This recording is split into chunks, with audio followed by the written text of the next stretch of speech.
सबसे पहले हम जानना चाहेंगे कि आपकी जिंदगी में हो क्या रहा है। बहुत खुश हो रहा है शमी। आंखें थक गई है, दिन जैसे तैसे कट जाता है,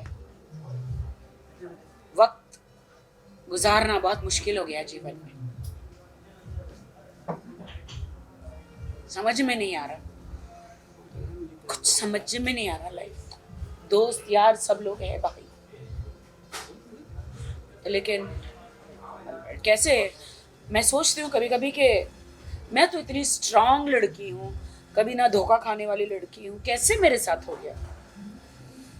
प्यार करते करते शादी कर ली, शादी कुछ समझ में नहीं आया, बर्बाद होती गई बर्बाद होती गई। हमारी मुलाकात हुई थी 9 फरवरी की शाम को, और मैंने राखी से पूछा, राखी आपको अपने जीवन का राजकुमार मिला तो आप खुश क्यों नहीं हो। पता चला कि इनके जीवन का राजकुमार दुनिया का सबसे महान ठग निकला, जो लोगों को बेवकूफ़ बनाता है और लोगों के साथ फरेब करता है। और जब राखी जी ने मुझे हाल ही में ये बताया कि मैसूर की कोई ईरानी लड़की उनके झांसे में आ गई और उनके साथ कैसे इनके एक्स पति या नहीं प्रेजेंट है पति देव ने यौन उत्पीड़न किया, मेरे रोंगटे खड़े हो गए। मुझे लगा ओ माय गॉड, ये हो क्या रहा है। यानी ये बंदा कितनी महिलाओं के साथ गलत किया है। शादी से पहले भी और मेरी शादी होने के बाद भी कंटिन्यूसली उस लड़की ने मुझे होटल के पूरा सब कुछ भेजा है, audio bytes, WhatsApp, Snapchat, chatting. इनके शेल्टर में है वो अभी। शैली जी जो हैं मैसूर से हैं, तो इन्होंने उनको पनाह दी है शैली ने। आज से 4 महीने पहले इस लड़की ने मुझे कॉल किया था मैसूर से, चीख चीख के रो रही है कि मुझे आदिल मार डालेगा, मुझे बचा लो। राखी मैम, अंग्रेज रहता ना सेंटेंस, ईरानी एक्सेंट में। सोची कौन है भाई ये राखी। मैंने उसको पूरा रिकॉर्डिंग रखा है, अभी भी रखा है, आपको भेजा मैंने। इस लड़की मुझे राखी मैम मुझे बचा लो, ये आपके साथ धोखा कर रहा है, मुझे छोड़ के यहाँ पे मुझे शादी के वादे करके आपके पास आया है, आपको यूज़ कर रहा है फिल्मों के लिए, पैसों के लिए, इन सब चीज़ों के लिए। तब तक मेरी शादी हो चुकी थी। और लिटरली वो लड़की का नाम मैं नहीं रिवील कर सकती हूँ, हाँ मैं नहीं करूँगी। तो मुझे कह रही है, और मैंने आदिल को बताया, आदिल ये सब क्या है। आदिल ने उसके घर में जाके दरवाज़ा तोड़ा, उसे पीटा, और भी लड़कों को जाके उसे पिटवाया। वो सारी रिकॉर्डिंग मेरे पास आई है। वो लड़की ने सारी पीटते हुए, दरवाज़ा तोड़ते हुए सारी रिकॉर्डिंग मेरे पास आई है। वो सारे लड़की मुझसे मदद मांग रही, मैं मदद नहीं कर पा रही हूँ। आदिल ने मुझे बोला कि नहीं, वो मुझे ब्लैकमेल कर रही है, ये कर रही है, तुम मेरी बीवी हो, बीवी की तरह रहो, तुमने इस्लाम कबूल किया है तो तुम हमें एक बंद कमरे में ही सब कुछ चुपचाप रहना चाहिए। मैंने कहा मैं इस्लाम कबूल की हूँ तो क्या हुआ, आप ऐसे किसी लड़की के साथ कर रहे हो तो मैं ये नहीं बर्दाश्त कर सकती। नहीं, आई विल सेटल। देखो मुझसे पैसे मांग रही है, देखो मुझसे ये कर रही है कि मेरी फीस भर दो, ये कर दो। बाद में वो लड़की ने मुझे बताया कि इसने मुझे फंसा के अपने वीज़ा पे लाया, घर पे रखा, मुझे मारता है, और वो सारी 376 की धाराएं जो है लगी है वो सब करता है। मैम मुझे बचा लो। अब मैं जानू नहीं, मैं सोची कि क्या हो रहा है। इन्होंने मुझे उससे ब्लॉक करवा दिया, उसको भी बोल के मुझे ब्लॉक करवा दिया कि देखो उसके साथ में ऐसे वैसी सारी वीडियोस पिक्चर होगी तो एक बीवी को डेफिनेटली पसंद नहीं आएगी। तो वो उसने मुझे कसम खाई है कि वो मुझे छुड़वाना चाहती है, इसीलिए वो तुमको ब्लैकमेल कर रही है, मुझे ब्लैकमेल कर रही है, तुम इनकी बातों में मत आओ। तो तब मैंने शैली वो इंटरेस्ट नहीं लिया, लेकिन फिर भी मैंने उस वक्त उनको माफ़ कर दिया। फिर भी मैंने कहा चलो जाने दो।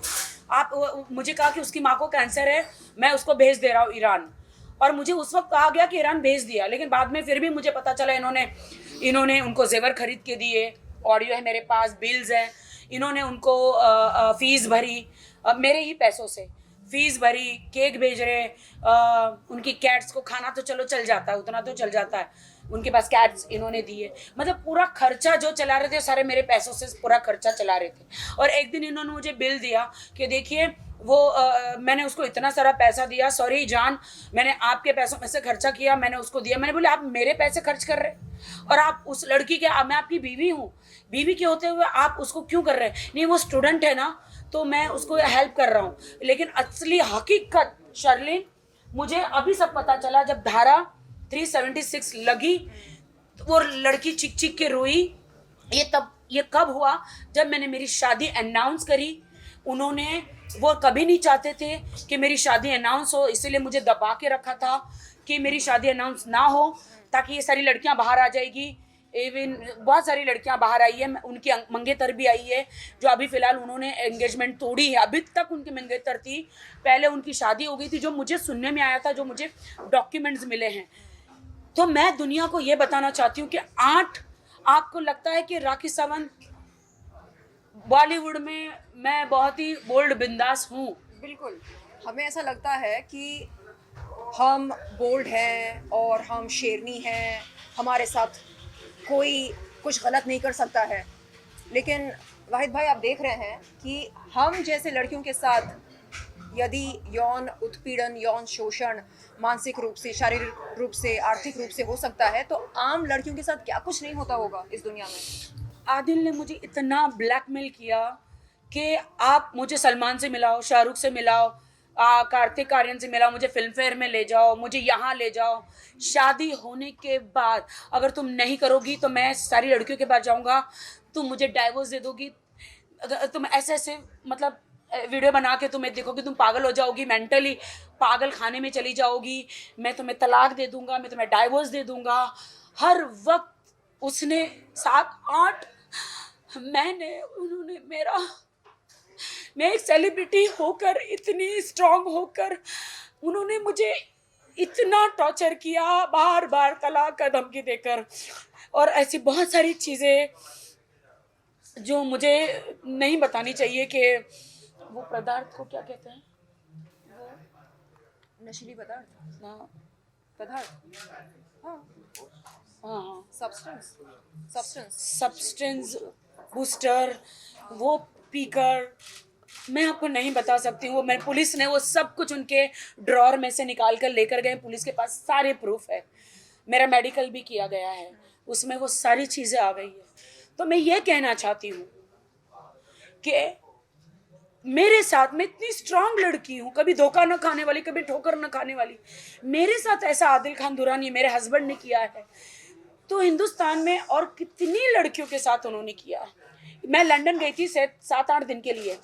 दुबई में मेरा एक हाउस है जो मेरे नाम पे ही है और जिसकी मैं EMI भरती हूँ। इन्होंने मुझे कहा तुम दुनिया को बोलो कि ये घर मैंने तुम्हें दिया है। मैं बोली मैं क्यों बोलूँ जब मेरी EMI जाती है?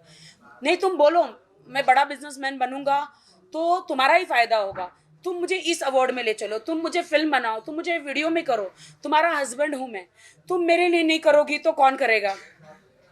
तो मैंने कहा कि आप ऐसे हरकतें कर रहे हो, मैं कैसे बिलीव करूंगी?